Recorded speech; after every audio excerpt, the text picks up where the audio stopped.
السلام علیکم، SMTV global کے ساتھ میں ہوں آمنہ انفال۔ سب سے پہلے نیوز ہیڈ لائنز۔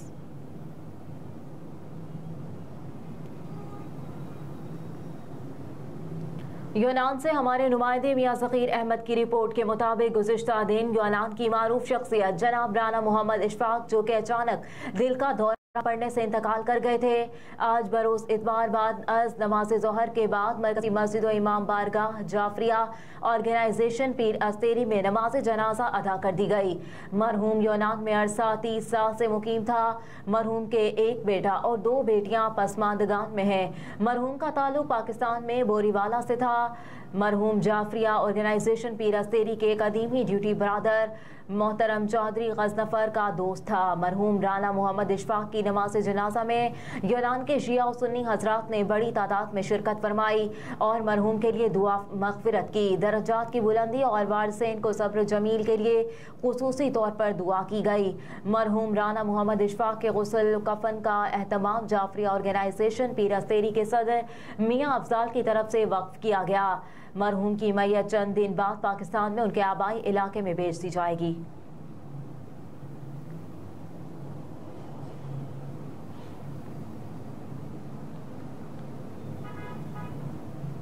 یونان سے ہمارے نمائندے میاں صغیر احمد کی رپورٹ کے مطابق ایتھنز میں فلسطین سے اظہار یکجہتی کے لیے یونانی قوم کی طرف سے یورپ بھر سے بڑا جلوس میگارو موسیقی میٹرو اسٹیشن سے شروع ہوا، جو کہ لیفوروکیفسیا روڈ سے ہوتا ہوا اسرائیلی سفارت خانے کے سامنے اختتام پذیر ہوا۔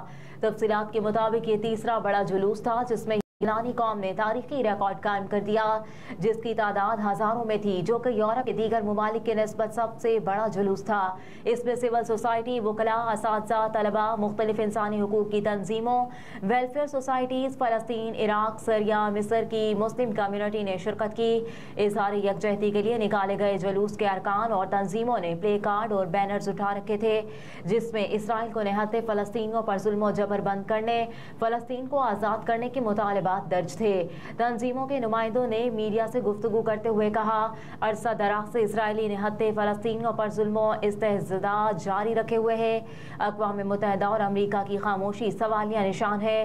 ہم آزاد فلسطین کا مطالبہ کرتے ہیں۔ یاد رہے، اسرائیل فلسطین کے درمیان جنگ جاری میں حکومت یونان نے پارلیمنٹ ہاؤس میں پر اسرائیل کا جھنڈا روشن کر کے اسرائیل سے اظہار یکجہتی کا مظاہرہ کیا، جبکہ اس کے برعکس یونانی قوم نے فلسطین سے اظہار یکجہتی کرنے ہوئے زندہ قوم ہونے کا ثبوت دیا ہے۔ البتہ کسی بھی ناخوشگوار واقعے کی روک تھام کے لیے امریکی اور اسرائیلی سفارت خانے کے سامنے حفاظتی اقدامات کے لیے سیکورٹی تعینات کی گئی تھی۔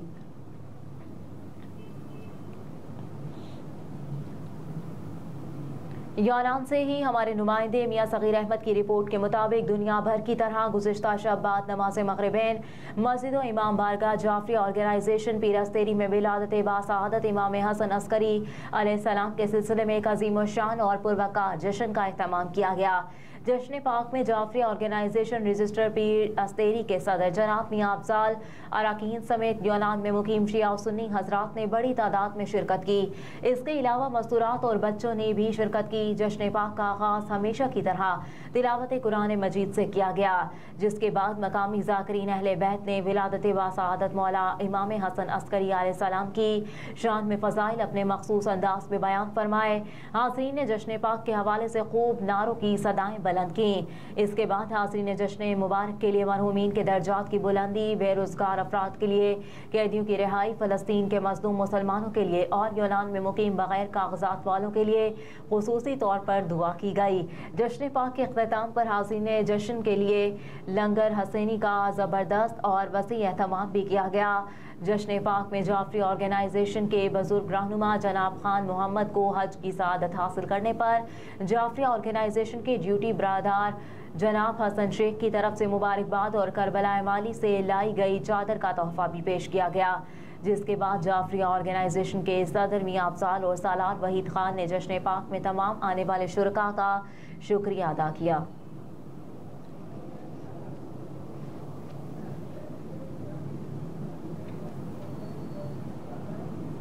मुल्क में खुसूसी इंसदादे पोलियो मुहिम का आगाज। मुल्की सीवरेज में पोलियो वायरस की मौजूदगी के बाद खुसूसी पोलियो मुहिम चारों सूबों के 31 अजला में चलाई जा रही है। खुसूसी पोलियो मुहिम पॉजिटिव सीवरेज सैंपल्स वाले अजला में चलाई जा रही है।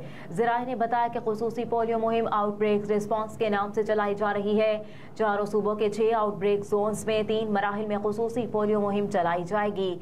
ज़राए के मुताबिक OBR पोलियो मुहिम का पहला फेज 30 अक्टूबर था 5 नवंबर चलेगा। आउटब्रेक रिस्पॉन्स पोलियो मुहिम सेकेंड फेज 27 नवंबर से 2 दिसंबर चलेगा, जिसका इख्तितामी फेज दिसंबर के आखिरी हफ्ते में होगा।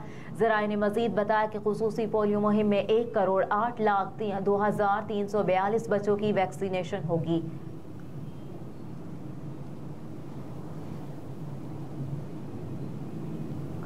हैदराबाद में 3.5 अरब रुपए की मुबैना मनी लॉन्ड्रिंग पकड़ी गई। दस्तावेजात में बताया गया कि हैदराबाद की स्टील रोलिंग मिल्स ने 70 करोड़ का टैक्स चोरी किया। HSJ कंपनी ने 14,392 मैट्रिक टन खाम सरिया इंपोर्ट किया। खाम सरिया की इंपोर्ट पर टैक्स कस्टम्स की सहूलत के तहत अदा नहीं किया। दस्तावेज में बताया गया कि सरिये की इंपोर्ट में कस्टम्स ने मैन्युफैक्चरिंग बॉन्ड के तहत टैक्स मुअख्खर किया। मिल्स को इंपोर्ट और सरिया बनाने के बाद टैक्स अदा करने की सहूलत दी गई थी, लेकिन HSJ ने सरिया तैयार करके कंपनी के तामीराती प्रोजेक्ट में लगा दिया। तामीराती कंपनी में सरिया फरोख्त किया, लेकिन 70 करोड़ का टैक्स अदा नहीं किया। कस्टम्स दस्तावेज में मजीद बताया गया कि मुबैना तौर पर 70 करोड़ रुपए का टैक्स फ्रॉड हुआ। टैक्स फ्रॉड के साथ मुनाफा और मालियत समेत 3.5 अरब रुपए की ब्लैक मनी की गई। मुबैना तौर पर 3.5 अरब रुपए के काला धन मनी लॉन्ड्रिंग के जरिए छुपाया गया। नैब तरामीम केस जस्टिस मंसूर अली शाह का इख्तिलाफी नोट सामने आ गया। जस्टिस मंसूर अली शाह ने नोट में लिखा कि कानून साजी जांचना पार्लियामेंट और जमहूरियत को नीचा दिखाने के मुतरादिफ है। तफसीलात के मुताबिक नैब तरामीम केस में सुप्रीम कोर्ट के जस्टिस मंसूर अली शाह ने 27 सफ़ात पर मुश्तमिल इख्तिलाफी नोट जारी कर दिया, जिसमें कहा कि अदलिया कानून साजी का तब जायजा ले सकती है जब इंसानी हुकूक से मुतसादिम हो। कानून साजी जांचना पार्लियामेंट जमहूरियत को नीचा दिखाने के मुतरादिफ है। इख्तिलाफी नोट में कहा गया कि दरखास्त में नहीं कि अवामी ओहदा रखने वालों का फौजदारी कवानीन पर एहतसाब कैसे बुनियादी हक है। नैब तरामीम केस में दरखास्त गुजार के बुनियादी हुकूक का मुआकिफ गैर यकीनी है। जस्टिस मंसूर अली शाह ने कहा कि दरखास्त गुजार का मुआकिफ तस्लीम किया तो पार्लियामान के लिए किसी भी मौजू पर कानून साजी मुश्किल होगी। पार्लियामान की जानिब से कवानीन बिल आखिर किसी न किसी अंदाज में बुनियादी हुकूक तक पहुँचते हैं। इदारों में तवाज़ुन इसी सूरत कायम रह सकता है जब इदारों में एहतराम का ताल्लुक कायम हो। इख्तिलाफी नोट में कहा कि पार्लियामानी निज़ाम हुकूमत में अदलिया को एग्जेक्टिव या मुकन्ना के मुखालिफ के तौर पर नहीं देखा जाता। अदलिया को तहम्मुल का मुजाहरा करना चाहिए जब तक आईनी हुदूद की खिलाफ वर्जी न हो। दरखास्त गुजार नैब तरामीम को अवामी मफाद के बरअक्स साबित करने में नाकाम रहा।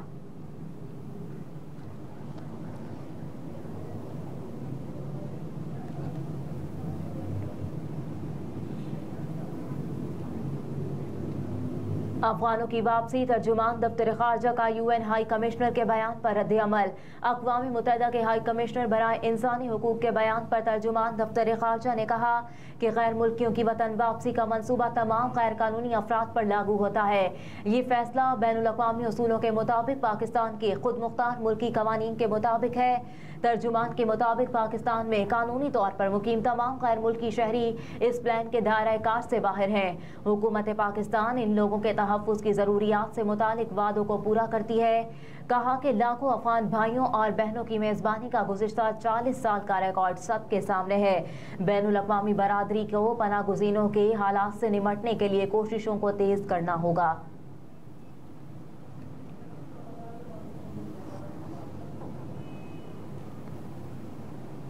अक्टूबर से पहले की पोजीशन पर वापसी नहीं हो सकती। साथ इस्राएली हुकूमत का जंग बंदी से इनकार। गैर मुल्की मीडिया रिपोर्ट्स के मुताबिक इस्राएली हुकूमत ने जंग बंदी के मुतालबात को सख्ती से मुस्तरद कर दिया। इस्राएली वज़ीर आज़म बेंजामिन नेतन्याहू के दफ्तर के तर्जुमान ने तस्दीक कर दी। तर्जुमान के मुताबिक बेंजामिन नेतन्याहू ने इस बात पर जोर दिया कि 7 अक्टूबर से पहले की पोजीशन पर वापसी नहीं हो सकती। इस्राएली अफवाज गजा की पट्टी में हमेशा के लिए मौजूद रहने का इरादा नहीं रखती, लेकिन लेकिन हम हमास को ख़त्म करने के मकासद पूरे होने तक वहीं रहेंगे। इससे कबल इसराइली वज़ीर ख़ारजा एली कोहन ने हफ्ते के रोज़ कहा था कि इनका मुल्क गज़ा की पट्टी में जंग बंदी के लिए अक़वाम मुत्तहिदा के मुतालबों को कली तौर पर मुस्तरद करता है। याद रहे कि अक़वाम मुत्तहिदा की जनरल असम्बली की जानिब से जुम्मे को एक करारदाद मंजूर की गई थी जिसमें गज़ा में फौरी तौर पर काबिल एतबार और पायदार जंग बंद करने का मुतालबा किया गया था। डोनाल्ड ट्रंप का हमास को सफाई हस्ती से मिटाने का मुतालबा। साबिक अमरीकी सदर डोनाल्ड ट्रंप यहूदियों की हिमायत हासिल करने के लिए हर हद से गुजर गए। लॉस वेगास में यहूदी कम्युनिटी से खिताब में रिपब्लिकन्स के मुमकिन सदारती उम्मीदवार डोनाल्ड ट्रंप ने कहा, हमास की तबाही ज़रूरी बहरान की जिम्मेदार जो बाइडन इंतजामिया है। साबिक अमरीकी सदर ने कहा कि अमरीका में फ़लस्तीन के हक मुजाहरा करने वाले मुजाहरीन ने किसी के खून का एक कतरा गिराया तो उसका 1 गैलन खून बहाएंगे, उनका वीज़ा मंसूब किया जाएगा। डोनाल्ड ट्रंप ने हमास को सफाई हस्ती से मिटाने और फ़लस्तीन के हक में मुजाहरे करने वालों को चुन चुन कर अमरीका बदर करने का ऐलान किया और कहा 2025 में चुन चुन कर अमरीका बदर करेंगे। गुज़िश्ता रोज़ अमरीका के साबिक सदर डोनाल्ड ट्रंप ने आइंदा इंतखाबात में सदर मुंतखब होने पर मुसलमानों पर सफरी पाबंदी आयद करने का भी ऐलान किया था।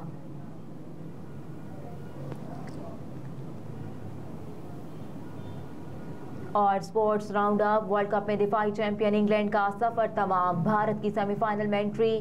पाकिस्तान के लिए अगर मगर की सूरत हाल। एक जानिब भारत सेमीफाइनल का दरवाजा खोलने वाली पहली टीम बनी तो दूसरी जानिब दिफाई चैंपियन ने हैरान कुन बुरी कारकर्दगी का मुजाहरा करते हुए पहले ही राउंड में वतन वापसी का टिकट कटा लिया। इंग्लिश टीम 6 मैचेस में से सिर्फ 1 मैच में ही फतह हासिल कर सकी और बकिया 3 मैचेस खेलकर अब खाली हाथ वतन वापस रवाना हो गई।